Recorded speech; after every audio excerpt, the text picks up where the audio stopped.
सूर्य संवेदना पुष्पे दीप्तिकारुण्य गंधने लब्ध्वा शुभम नववर्षेस्मिन् कुर्यात् सर्वस्य मंगलम्। वार्तावल्याः शुभाकांक्षिभ्यः प्रियदर्शकेभ्यः एकविंशत्यधिक-द्विसहस्रतमेऽस्मिन् नूतने आङ्ग्लवर्षे वार्तावल्याः आद्यमङ्कम् उपादाय उपस्थिताः वयं सत्यप्रियाहम् अभिवादये प्रियदर्शकान्। नवेस्मिन् वर्षे भवतां समेषां कृते विपुलं सौख्यं निरामयत्वं च आकांक्ष्य अहं नीतीशोऽपि नमस्करोमि सर्वान्। नूतनवर्षस्य सत्कृतये अद्यतनी वार्तावली विशेषामेकां प्रस्तुतिमादाय उपस्थितास्ति। नववर्षीयः नवारम्भस्तु गुणाभिवर्धिनी भवतु नित्यम्। आम्, गुणविवर्धकमेव वर्तते नववर्षस्य आद्यं सुभाषितमपि। परोपकार शून्यस्य धिक्मनुष्यस्य जीवितं जीवन्तु पशवो चर्माप्यो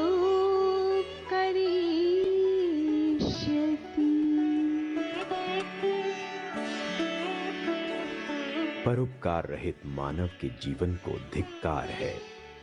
वे पशु धन्य हैं, मरने के बाद जिनका चमड़ा भी उपयोग में आता है। Damn to the life of human without any charity. Blessed are the animals whose skin is also used after death. निश्चयमेव सुभाषितम् अस्माकं नूतनत्वं नवतां च प्रति प्रेरयति सर्वदा। नवता? कथयतु कास्ति नवता? नवता नाम या न पुरा विहिता घटिता वा। घटिता? अपि जानाति भवती विगत सप्ताहे काः घटनाः घटिताः? कोऽस्ति विगत सप्ताहस्य नानाविधः घटनाक्रमः?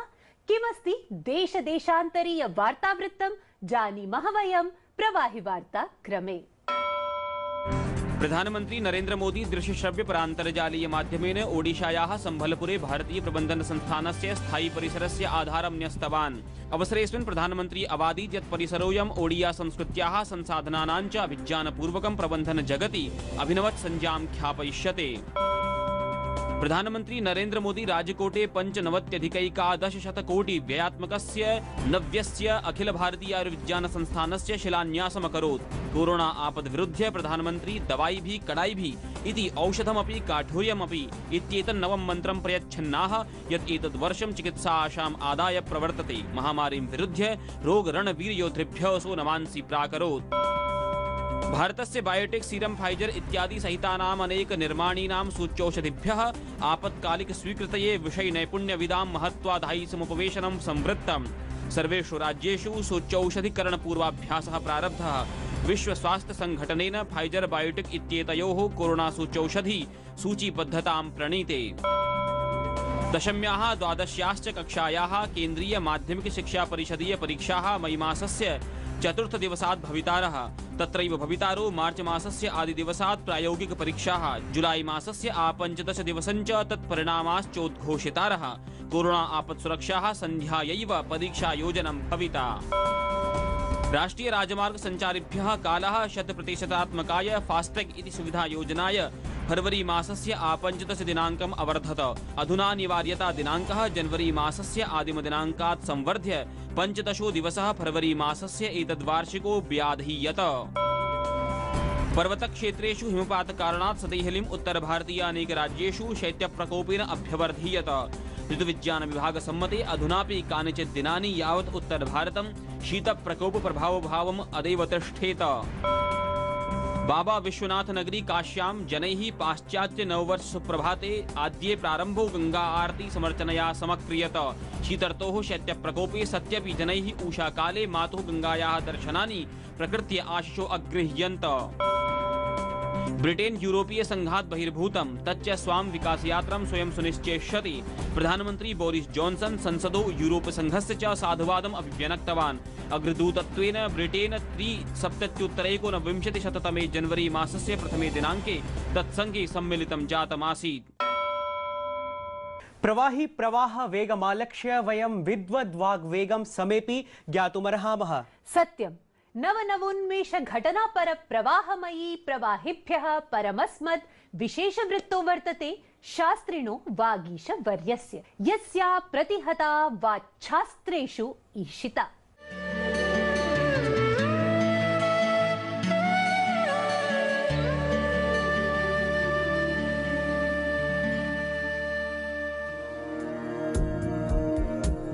वाराणसी सैषा स्थली यतः पारे सहस्रं वर्षेभ्यः सनातन संस्कृतेः अविरलधारा प्रवाहमाना वर्तते। प्रत्येकस्मिन् युगे अत्र पुण्यभूमौ अध्यात्मज्ञान ज्योतिं प्रज्वालयितुम् अनेके दिव्यजनाः संस्कृतिसेवकाः आविर्भवन्ति। तेषु एव अन्यतमः ऋषिकल्पः विलक्षणो मनीषा सम्राट् वर्तते महामनीषी वागीशशास्त्री।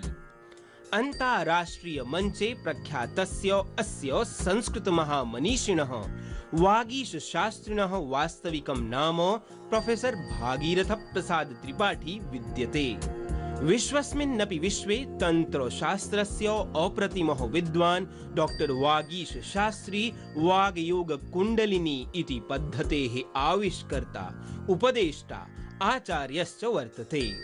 यतो हि सकल विद्यायाः राजधान्यां सान्नपूर्णायां सविश्वनाथायां काश्यां वागीशशास्त्रिणः परम्परागत रूपेण संस्कृतशास्त्राणाम् अध्ययनार्थं भारतीयाः एव न अपितु वैदेशिकाः अपि असंख्य संस्कृतानुरागिणः आकृष्टाः सन्त वागयोग चेतना पीठं समायान्ति। अमेरिका देशीयायै पॉप गायिकायै मडोना इत्यस्यै योगो तारावली स्तोत्रस्य शुद्धोच्चारण प्रशिक्षकः अपि वागीशशास्त्री एव अवर्तत। वन्दे गुरूणां चरणारविन्दे सन्दर्शिता स्वत्मा सुखावबोधे निःश्रेयसे जङ्गालिकायां मान्दे संसारा हाला हाला मोहाशान्तिये। He asked me how many days it will take to pronounce clearly, properly, so I told only 1 week we need to learn real pronunciation. She accepted. अद्य अधिविश्वं वागीशशास्त्रिणः 10,000 वैदेशिक शिष्याः सन्ति, यैः याभिश्च भारतीय दर्शनस्य, काव्यशास्त्रस्य, तन्त्रशास्त्रस्य, योगशास्त्रस्य, कुण्डलिनी विज्ञानस्य, पौरोहित्यशास्त्रस्य, पुराणेतिहासस्य, अध्यात्म साधनायाः च दुर्लभं ज्ञानं वर्तते अवाप्तम्। राष्ट्रपति सम्मान प्रमाण पत्रेण सम्मानितः वागीशशास्त्री शिक्षा साहित्य क्षेत्रयोः अद्वितीय कार्याय 18उत्तर-2000 वर्षे भारत सर्वकारेण पद्मश्रीः इति बहुमानेन अपि अलङ्कृतः। वस्तुतो मेधाविलासस्य काशी विद्वन्मणिमालायाः भास्वररत्नं विद्यते वागीशशास्त्री। वार्तावल्यै सुनीलः जोशी, डीडी न्यूज़।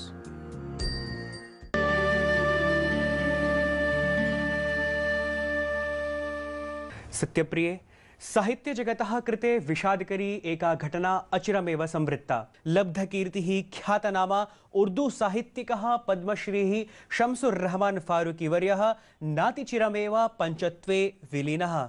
वार्तावल्याः सौभाग्यवशात् विगते काले अमुना सह त्रिज्या संवादार्थम् अस्माभिः अवसरः अधिगतः आसीत्। तदीयश्च बहुप्रकीर्तितः संवादोऽयम् अस्मै विद्वत्वराय स्मरणाञ्जलिरूपेण अस्माभिः पुनः प्रसार्यते। सामान्य जनग्राह्यं विवेचनमिदं नूनं पुनः पुनः श्रवणीयम्।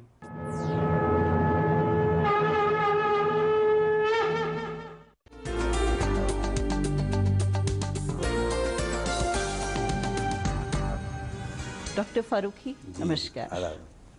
वार्तावली कार्यक्रम में आपका स्वागत है। शुक्रिया।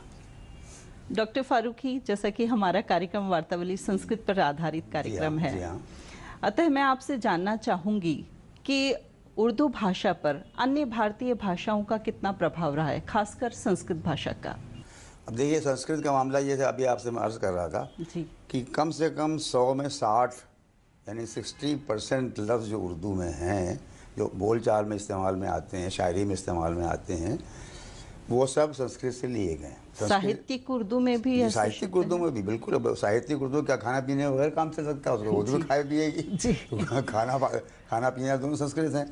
तो ऐसे और भी जितने लफ्ज़ हैं, देखिए जो लफ्ज़ की किसी फ़लसफ़ियाना दार्शनिक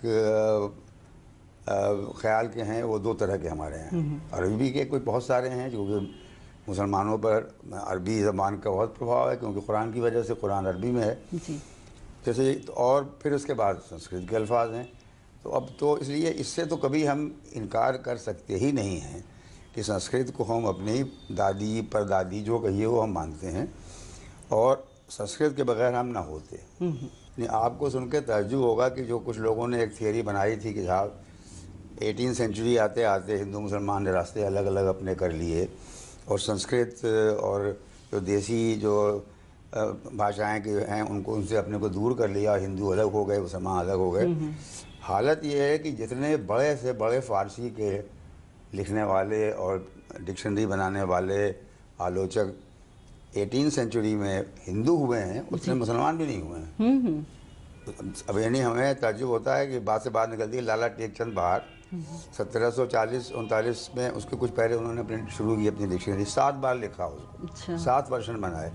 नादिर शाह का हमला है और सिपाही तमाम शहर में घूमते फिर रहे हैं, और हमारे टेकचंद बहार साहब गली के नुक्कड़ पर खड़े हैं, सिपाही को रोक के पूछते हैं, आगा आगा तुम्हारे यहाँ इस लफ्ज़ को कैसे बोलते हैं। तो इतनी मोहब्बत है ज़बान से, इतना सीखना चाहते। तो हम लोगों में हमेशा, अच्छा सबसे पहले जो बड़े शायर फ़ारसी के हुए हिंदुओं में, वो थे लवकरण साहब, राजा लवकरण सिंह। उनको मिर्ज़ा राजा कहा जाता था, क्योंकि वो इतना दोनों ज़बानों से उनको इतनी मोहब्बत थी। तो प्रभाव तो गया, हम तो हमारे खून में दौड़ी हुई है। मसलन देखिए, सबसे पहले जो बड़ा शायर उर्दू में हुआ है वो दक्कन में हुआ था, 1450 के करीब की बात है। उन्होंने एक लाइन लिखी है अपनी पोएम में, वो कहते हैं कि जब तक ये लफ्ज़ का 2 माने न हो मज़ा ही नहीं आता है। अभी कहाँ से आया है ये? अरबी में तो है नहीं, फ़ारसी में है नहीं, ये सिर्फ़ और सिर्फ संस्कृत का प्रभाव है जो उन्होंने ये बात कही कि हम तो ऐसी लफ्ज़ लिखते ही नहीं जिसमें 2 माने ना हो, उसके बगैर मज़ा नहीं आता है। संस्कृत में श्लेष का तो आइडिया है ही। फिर ये आचार्य मोहम्मद जी ने कितनी देर तक समझाया है कि एक लफ्ज़ कितनी तरह से हम बोल सकते हैं, कितनी तरह से उसके माने निकल सकते हैं।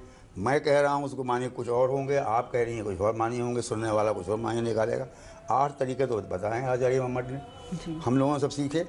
खुसरो साहब ने भी संस्कृत में, उनको बहुत जानकारी थी, उन्होंने लिखा है कि साहब ये तो कहा जाता है कि एक लफ्ज़ के 2-3 माने हों।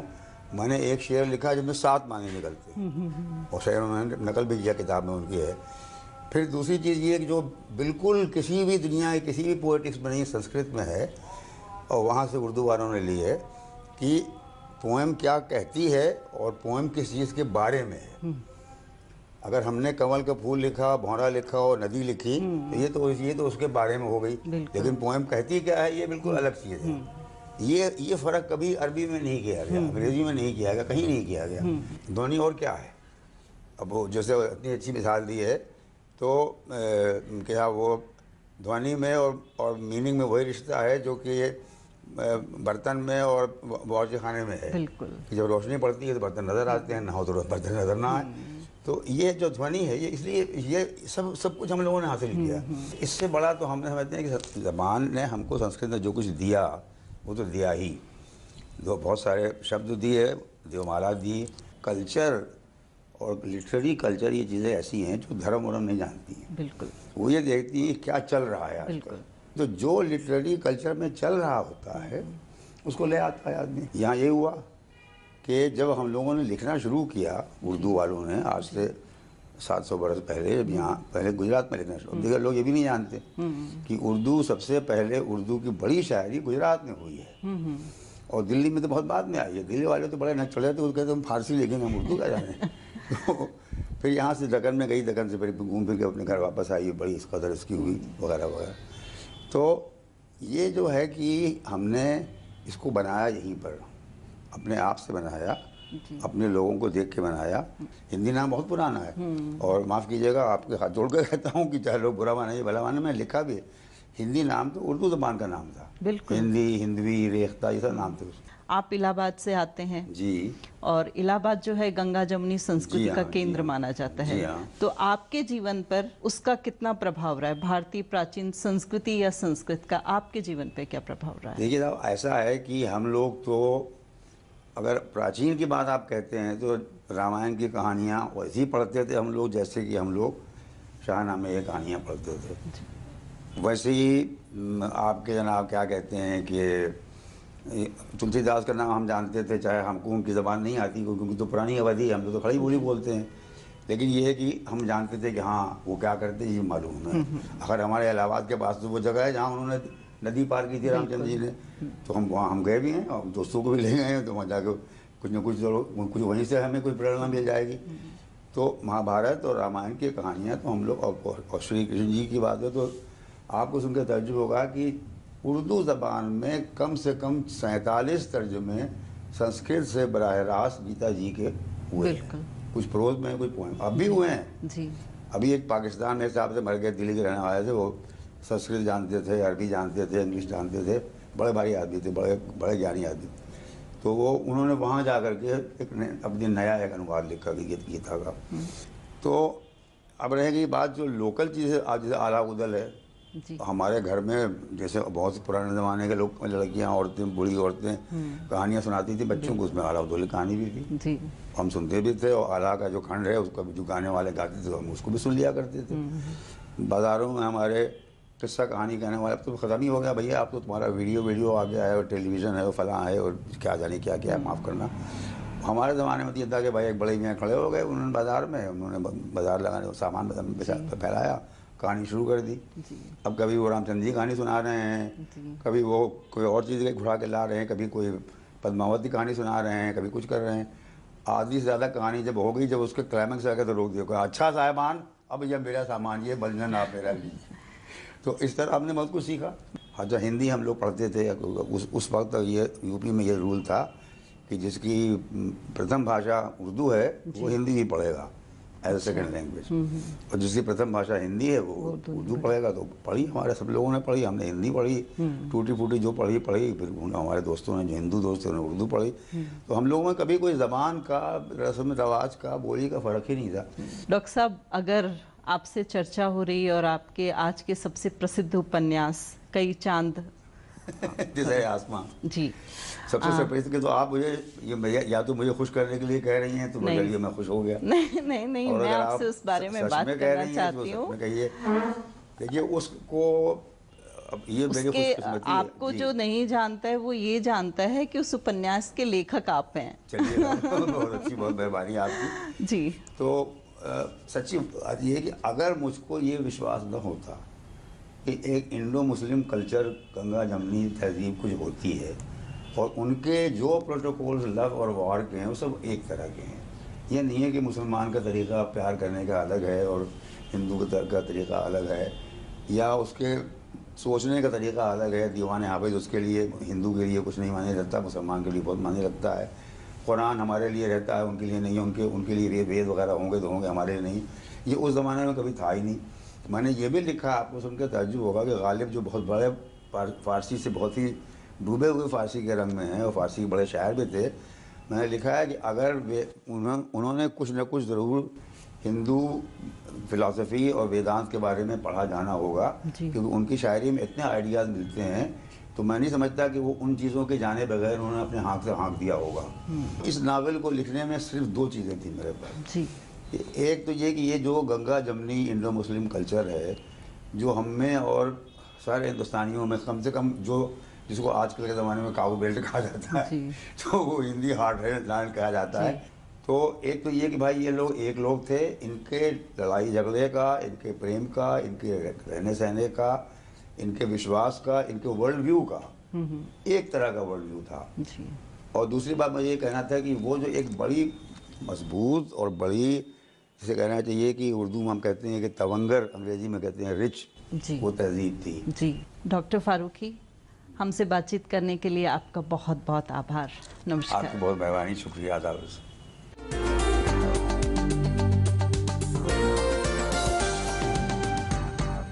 दर्शकाः, अद्य तु वर्तते गीतानुवादस्पर्धायाः विजेतृनाम आलक्ष्य परिणामख्यापनदिनमपि। तर्हि प्रदर्शयामः कोऽस्ति अद्यतनस्पर्धायाः विजेता।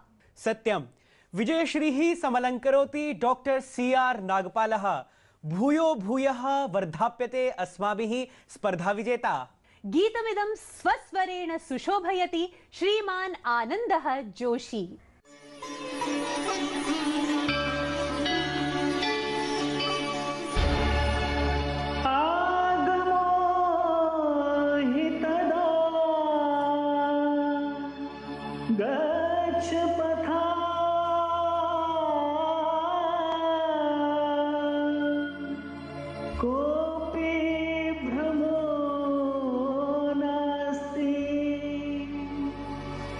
भगवतः सदनेति काले अन्यायो नास्ति।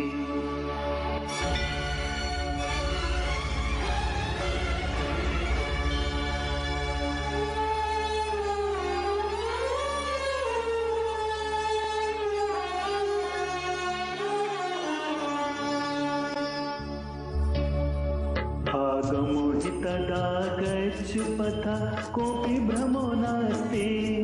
भगवतः सदनिधि कालो हि अन्यासो नास्ति। आगमो हि तदा गच्छ पथा कोऽपि भ्रमो नास्ति। भगवतः सदनिधि कालो हि अन्यासो नास्ति। आगमो हि तदा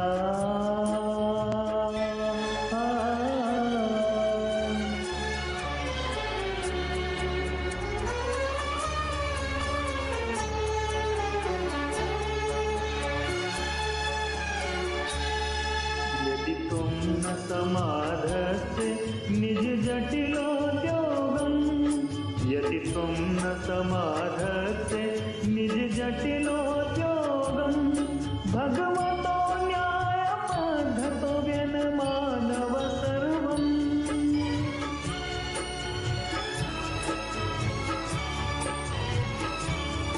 स्वयमेव ते काठिन्यं सह सरलो विधाता।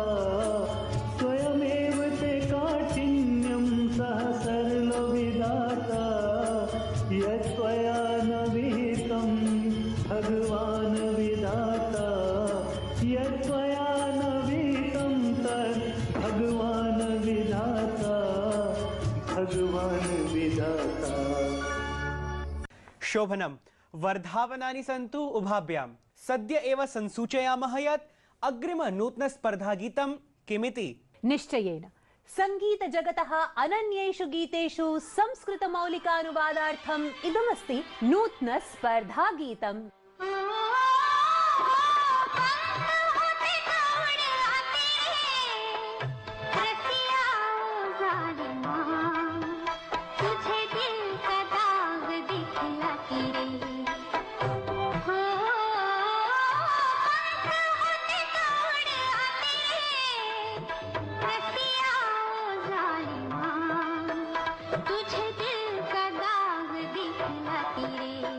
गीतस्यास्य च निर्धारित नियमानुरूपाः अनुवादाः अचिरमेव भवद्भिः आगामि जनवरी मासिकम् 11 दिनं यावत् अस्मभ्यं प्रेषणीयाः। नववर्षमिदं भवतां समेषां कृते नित्य नूतनतादायकं भवतु।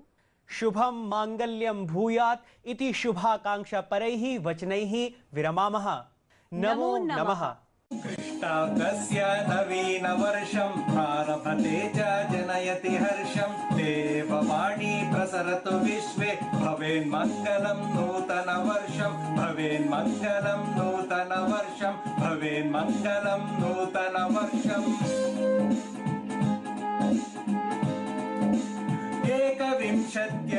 एकविंशत्यधिकविंशतिशततमे नवकृष्टाब्दे स्वागतम् सर्वेषां सर्वत्र सर्वदा शुभं भवेन्नवमङ्गलम् शुभं भवेन्नवमङ्गलम् शुभं भवेन्नवमङ्गलम् शुभाकामना शुभाशंसनं सर्वेभ्यः दद्मश्च वयं शुभङ्करं वै भवेन्मङ्गलं भवेत् शुभं नवकृष्टाब्दं भवेत् शुभं नवकृष्टाब्दं भवेत् शुभं नवकृष्टाब्दम् कृष्टाब्दस्य नवीनवर्षं प्रारभते च जनयति हर्षं प्रारभते च जनयति हर्षं प्रारभते च जनयति हर्षम्